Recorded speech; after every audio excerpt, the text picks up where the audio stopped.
আল্লাহ তাআলা কিয়ামতের দিন সাইয়েদনা নূহ আলাইহিস সালামকে বলবেন, নূহ তুমি কি দাওয়াত পৌঁছিয়েছো তোমার উম্মতের কাছে? নূহ আলাইহিস সালাম বলবেন, হ্যাঁ আমি পৌঁছিয়েছি।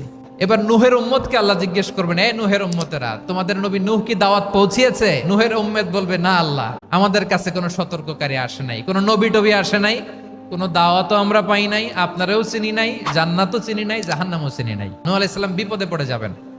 তখন আল্লাহ বলবেন, নূহ তুমি বললা পৌঁছিয়েছো, তোমার উম্মত বলে কিছু পায় নাই। নূহ তোমার কি কোনো সাক্ষী আছে?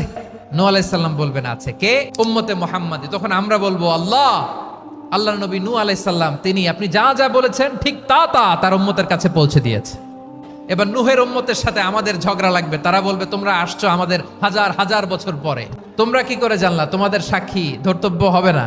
আমরা বলবো, আমাদের কোরআনে তোমাদের নবীর কথা আল্লাহ আমাদেরকে জানিয়েছেন, দিন রাত এক করে তোমাদের কাছে তিনি দাওয়াত পৌঁছেছেন, তোমরা কানের মধ্যে হাত